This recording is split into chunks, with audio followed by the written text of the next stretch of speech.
ఈ దినం నుండి యెషయా గ్రంథాన్ని మొదలు పెట్టాలని ఆశపడుతున్నాను. ఆరాధన కొరకు యెషయా గ్రంథాన్ని మీరందరూ మీ అనుదిన జీవితంలో మరి ప్రార్థన చేయండి. గ్రంథములు విప్పువారు ఎవరైనా ఉన్నారని పరలోక రాజ్యంలో దూతలు చూచినప్పుడు ఒక్కరు కూడా కనిపించలేదంట. ఏడుస్తారు, అయ్యో ఒక్కడు కూడా విప్పే. అప్పుడు యేసు ప్రభువు వెళ్ళి ఆ గ్రంథాన్ని విప్పుతారు. ఎందుకు అంత సీరియస్? గ్రంథాన్ని విప్పడంలో అంత బాధ వాళ్ళకి ఎందుకు కలిగిందంటే, జరగబోవు సంగతులు ఎందులో ఉన్నాయట? గ్రంథములో ఉంది. సంభవింపబోవు సంగతులు. కాబట్టి దేవుడు సంభవించే ఆ సంగతులను దేవుడు లేఖనాల్లో గుప్తపరిచారు. ఈ దినాల్లో కూడా దేవుని లేఖనాల్ని విప్పేవాళ్ళు కావాలి. దేవునికి ప్రతి మర్మమై ఉన్న ప్రతి మాటను విప్పినప్పుడు వెల్లడి అగుడతోడని ఏమొస్తుందట? వెలుగు. ఎప్పుడైతే నా జీవితంలో వెలుగును నేను చూస్తానో నాలో ఉన్న అవమానం అన్నీ పోతాయి, చీకటి అన్నీ పోతాయి, వాస్తవమైన జీవితం నాకు అర్థమవుతాయి. కాబట్టి దేవుని గ్రంథములు విప్పుట దేవుడు మనకిచ్చిన ప్రత్యక్షత. కాబట్టి ఈరోజు యెషయా గ్రంథాన్ని మనం ధ్యానం చేద్దాం. ఒక మాట చదువుదాం, 1వ వచనం చదువుదాం. మనకు సమయం లేదు కాబట్టి చదవండి అక్క. 1-2 వచనాలు. యెషయా గ్రంథము చాలా శ్రేష్టమైన గ్రంథం. చాలామంది దైవజనులు ఏమంటారంటే, ఈ పుస్తకం నథింగ్ బట్ ఒక చిన్న బైబిల్ కదా, మినీ బైబిల్. ఇంగ్లీష్లో నేను తెలుగులో చెప్పాను. మినీ బైబిల్ అంటే ఒక చిన్న బైబిల్. 66 పుస్తకాలు బైబిల్లో ఉంటాయి. ఈ యెషయా గ్రంథంలో 66 అధ్యాయాలు ఉంటాయి. పాత నిబంధనలో 39 పుస్తకాలు ఉంటాయి. నూతన నిబంధనలో 27 పుస్తకాలు ఉంటాయి. ఈ యెషయా గ్రంథంలో కూడా 39 అధ్యాయాలు దేవుని తీర్పు గురించి వ్రాయబడింది. 27 అధ్యాయాలు దేవుని యొక్క విమోచన గురించి వ్రాయబడింది. అందుకే నేను రాసిన పాటలో నాకు తెలుసో ఆ దినాల్లో రాశాను. ఆది కాండము నుండి మలాకీ గ్రంథము వరకు మానవునితో దేవునికి ఉన్న సంబంధము రాయబడెను. మనిషి పతనము దేవుని ప్రేమ, దేవుని ఉగ్రత వ్రాయబడెను. మత్తయి గ్రంథము నుండి ప్రకటన గ్రంథము వరకు యేసు ప్రభుని జనన మరణ పునరుత్థానము రాయబడెను. యేసు ప్రభు ద్వారా పాపికి రక్షణ కలుగుతుందని వ్రాయబడెను. నూతన నిబంధనలో రక్షణ, పాత నిబంధనలో దేవుని యొక్క ప్రేమ, దేవుని యొక్క ఉగ్రత తీర్పు ఈ పాత నిబంధనలో చూస్తాం. ఇక్కడ కూడా అంతే. 39 అధ్యాయాలు దేవుని యొక్క ప్రేమ, దేవునితో మానవునికి ఉన్న సంబంధము, దేవుని యొక్క తీర్పులు మనం చూస్తాం. యెషయా గ్రంథం ఎంత శ్రేష్టమైందంటే, యెషయా గ్రంథంలో ఉన్న చాలా లేఖనాలు యేసుక్రీస్తు ప్రభు నూతన నిబంధనలో వాడడం చూస్తాం. నూతన నిబంధనలో ఏదో ఒక మాటను దేవుడు కోట్ చేస్తూ రాస్తాడు. అంత శ్రేష్టమైన గ్రంథము యెషయా గ్రంథం. ఈ యెషయా గ్రంథాన్ని మనం చూస్తుంటే మనకు హోల్ ద బైబిల్ యొక్క పిక్చర్ మనం చూస్తాం. యేసు ప్రభు యొక్క జననం చూస్తాం, ఇందులో యేసు ప్రభు యొక్క జీవితాన్ని చూస్తాం, యేసు ప్రభు యొక్క శ్రమలు, మరణము ఎలాంటిదో మనం చూస్తాం, యేసు ప్రభు యొక్క పునరుత్థానం కూడా ఈ గ్రంథంలో చూస్తాం. మొత్తం హోల్ బైబిల్లో బిగినింగ్ ఏమంటాడంటే, ఆకాశము భూమి గురించి వ్రాయబడింది. ప్రకటన గ్రంథంలో మీరు చూస్తే నూతన ఆకాశము నూతన భూమి గురించి వ్రాయబడింది. ఈ యెషయా గ్రంథంలో కూడా మొదటి అధ్యాయంలో మీరు చూస్తే ఆకాశము భూమి గురించి వ్రాయబడింది. చివరికి మీరు చూస్తే కొత్త భూమి కొత్త ఆకాశం.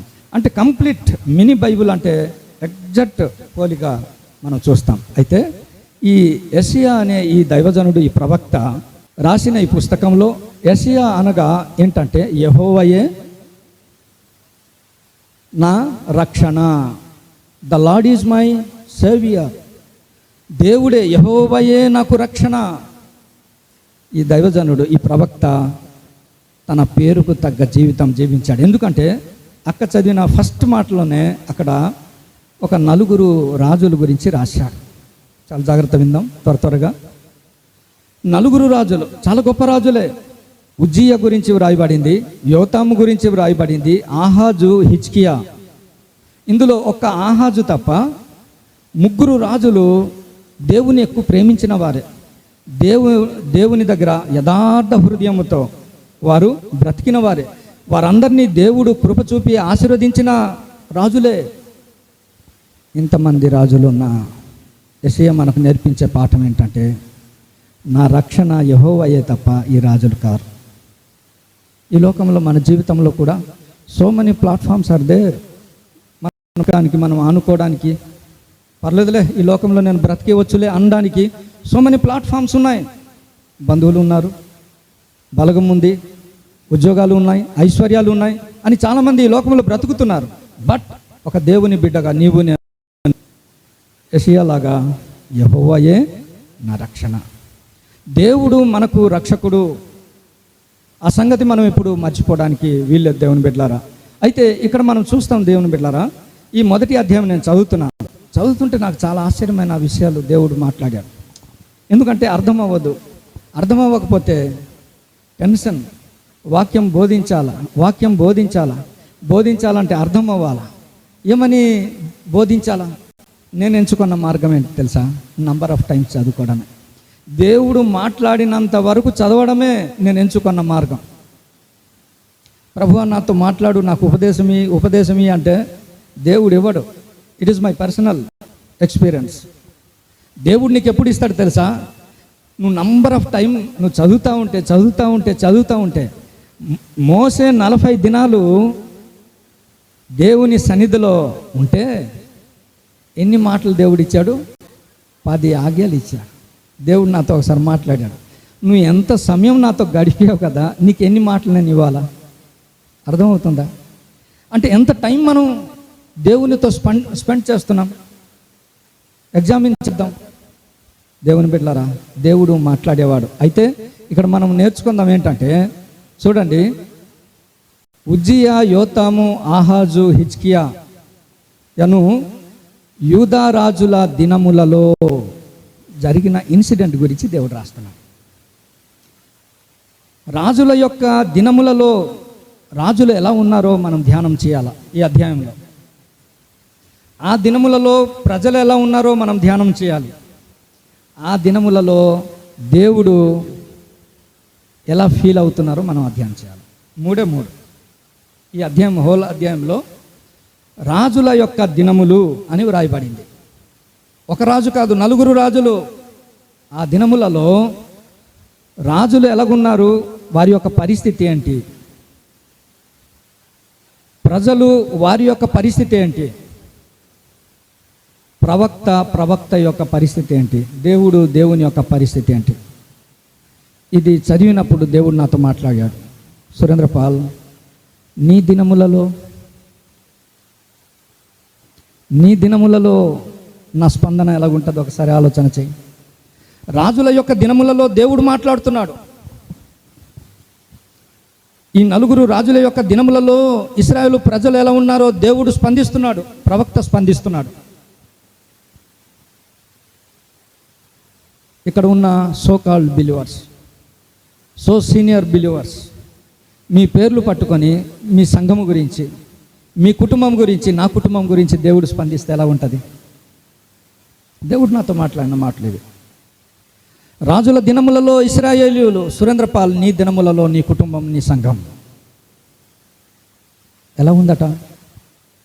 రాజులు వాళ్ళ గురించి అంటే టైం లేదు కాబట్టి ఒకరి గురించి మనం చదువుదాం. చూడండి, చాలా మాటలు రాయబడింది.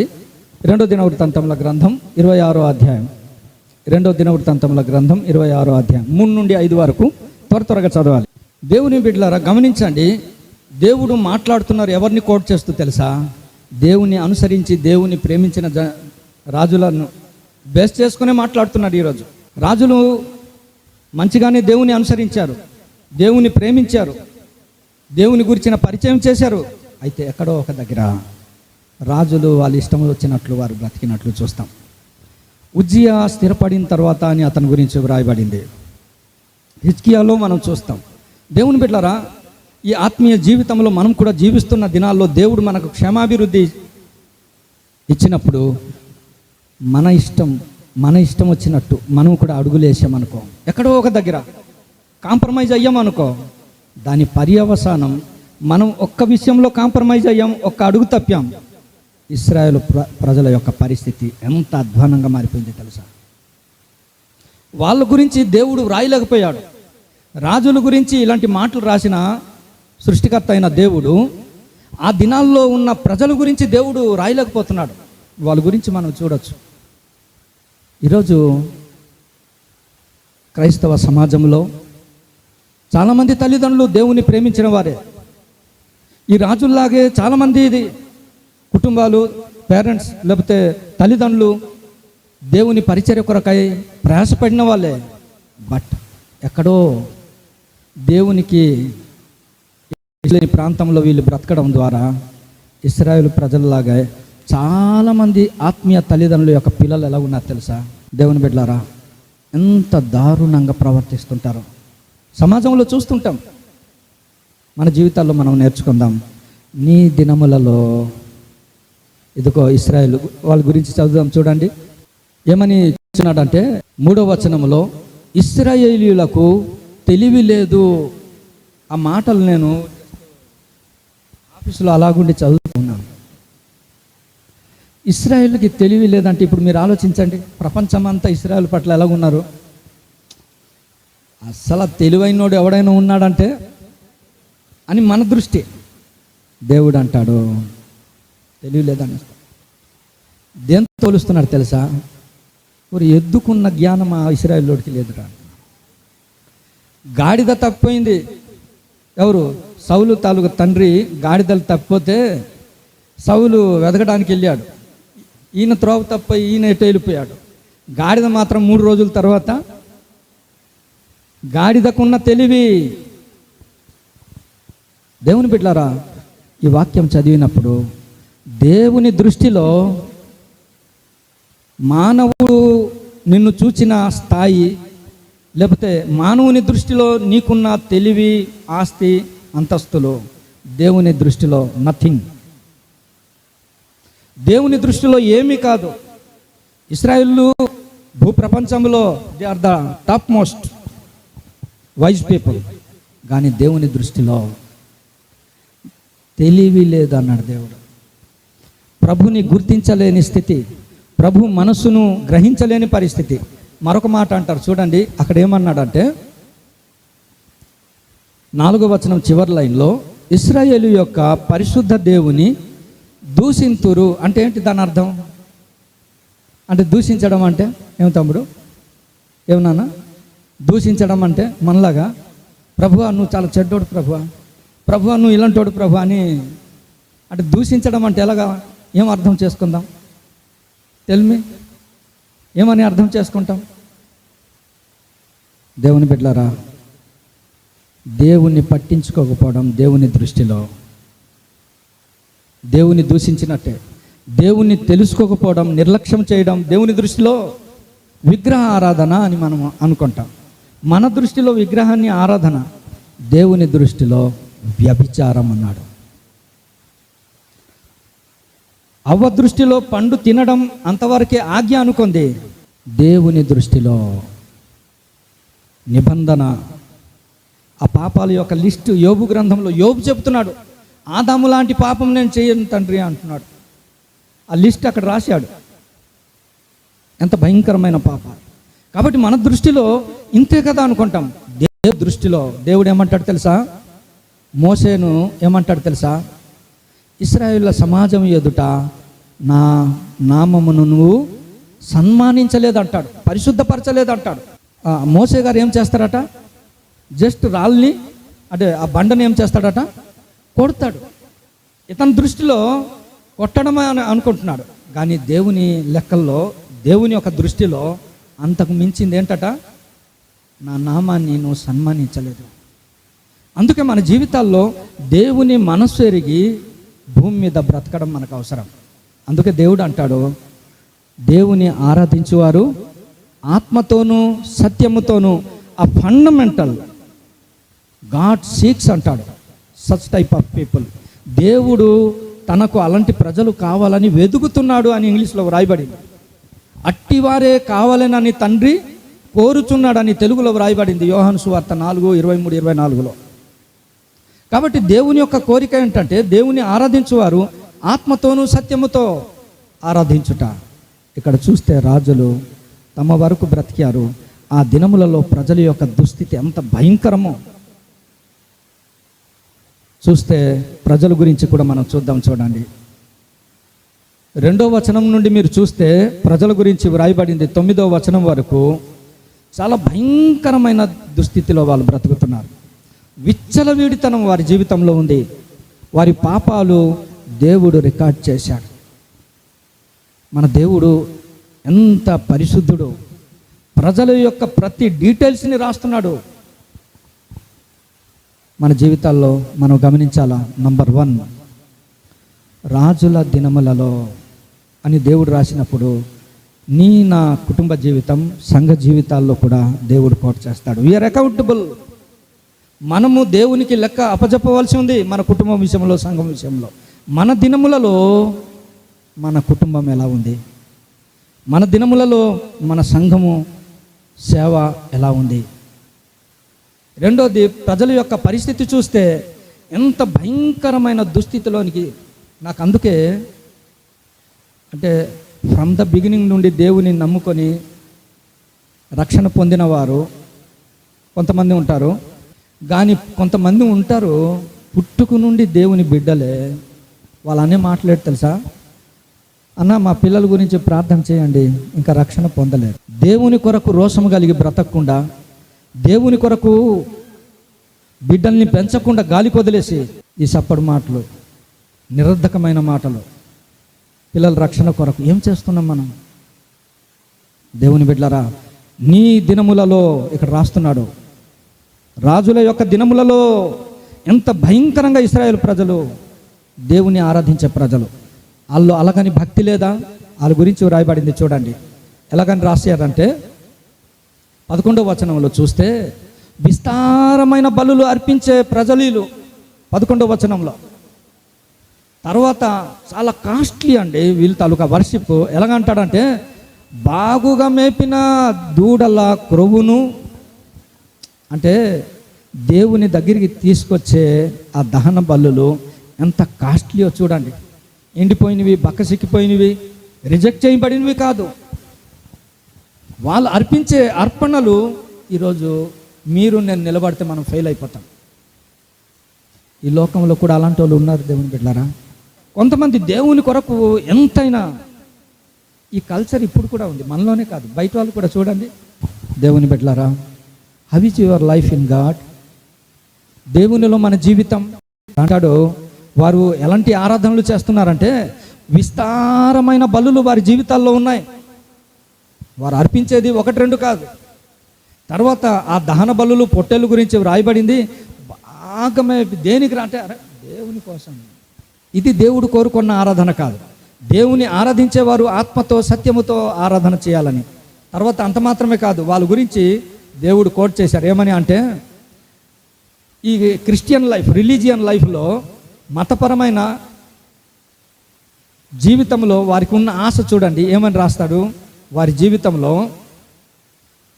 ఏమంటాడంటే 13లో అమావాస్య ఉంది, విశ్రాంతి దినములు ఉన్నాయి, సమాజ కూట ప్రకటనలు జరుగుతున్నాయి, అమావాస్య ఉత్సవాలు జరుగుతున్నాయి.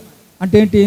మన భాషలో మనం మాట్లాడుకోవాలంటే, అమావాస్య అంటే ఫాస్టింగ్ ప్రేయర్ అనుకోండి, బీభత్సమైన ఫాస్టింగ్ ప్రేయర్లు, మంచిదే. తర్వాత విశ్రాంతి దినం అంటే ఏంటి? మన భాషలో ఆదివారం అనుకోండి, వారి దినంలో వారికి శనివారం అనుకుంటే. సమాజ కూటములు బీభత్సమైన మీటింగులు పెట్టేస్తున్నారు. దేవుని బిడ్డలారా, వారి జీవితంలో వారు ఆరాధించే ఆరాధన దేవునికి ఇష్టమైంది కాదు. దేవునికి వారికి ఉన్న జీవితం ఎలాగుందంటే, ఒక వచనం చదివిన తర్వాత చివరగా దేవుని గురించి మనం చూద్దాం. చూడండి 29వ అధ్యాయం యెషయా గ్రంథం. మనుషుల యొక్క స్థితి అక్కడ రాస్తాడు. 13వ వచనం, ప్రజల యొక్క దుస్థితి. ఇది ఇక్కడితో ఆగిపోలేదు. ఈ మాట ఇక్కడితో ఆగిపోలేదు. మార్కు సువార్త 7వ అధ్యాయం 7వ వచనం చూడండి. ఈ వచనం ఇలాగే పట్టుకోండి. మార్కు సువార్త 7వ అధ్యాయము 7వ వచనం. ఎలా ఆరాధిస్తున్నారట అంటే ఈ మనుషులు ఎక్కడ వాళ్ళు? యోషియా కాలంలో ఉన్నోళ్ళు ఇప్పుడు ఎక్కడ కనిపిస్తున్నారు? ఏ కాలంలో కనిపిస్తున్నారు? యేసు ప్రభు కాలంలో కనిపిస్తున్నారు. అంటే ఆ ట్రెడిషన్ ఎంత భయంకరమైంది దేవుని బిడ్డలారా. అందుకే కొన్ని పద్ధతులు మనమే కట్ చేయాలి. We have to full stop what ever the tradition at any cost. కొన్ని పద్ధతులు ఉన్నాయి, మెల్లగా స్లోలీ మనం దేవుని వైపు మనము జరపాలి. చాలా విషయాలు ఉన్నాయి అక్కడ చూడండి. దానివల్ల ఎన్ని ప్రమాదాలు జరిగాయంటే వచనంలో ఏమంటాడంటే 9వ వచనంలో అంటాడు, దేవుని ఆజ్ఞను బొత్తిగా నిరాకరణకు గురి అయింది. నంబర్ 1. తర్వాత 8వ వచనంలో దేవుని ఆజ్ఞను విడిచిపెట్టుట మనం చూస్తాం. 9వ వచనంలో దేవుని ఆజ్ఞ బొత్తిగా నిరాకరణకి గురి అయింది. దేవుని బిడ్డలారా, దేవుని వాక్యానికి స్థానం లేకుండా అయిపోయింది. మన జీవితాల్లో నేర్చుకుందాం. ట్రెడిషనల్ ఏదైనా మన జీవితాల్లో ఉంటే దాన్ని పుల్ స్టాప్ పెట్టాలి. ఇక్కడ ఇశ్రాయేలు ప్రజలు చూస్తే వారు అనుసరించిన పద్ధతులు, దైవికమైన పద్ధతులు అక్కడితో ముగించబడలేదు. దేవుని బిడ్డలారా, నీ పద్ధతులు ఇక్కడితో క్లోజ్ అయిపోతే పర్వాలే. యేసుక్రీస్తు కాలం అంటే 700 సంవత్సరాల వరకు ఈ ట్రెడిషన్ వెళ్ళిపోయిందంటే మీరు ఆలోచించండి ఎంత భయంకరమైంది. దేవునికి మానవునికి రిలేషన్ లేని ఆరాధన, వ్యర్థమైన ఆరాధన, హృదయం దూరం అయిపోయింది.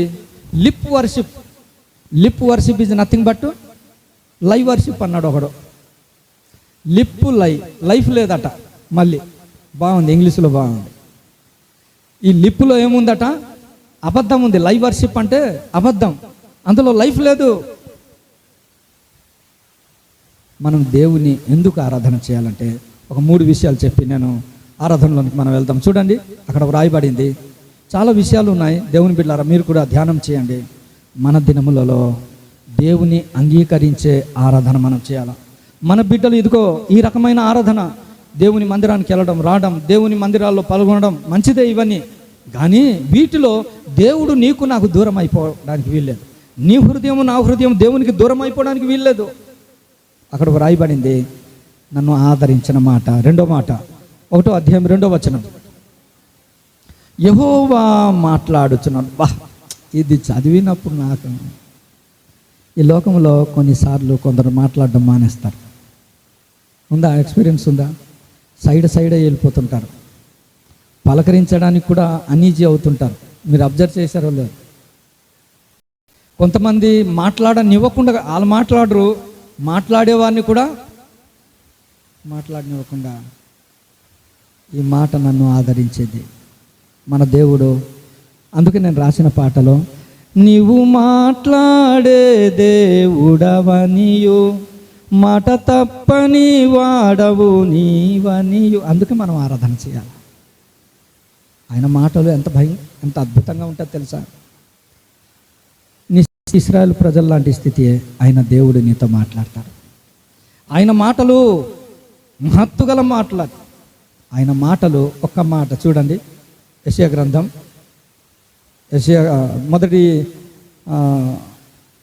ఆయన మాటల గురించి రాయబడింది.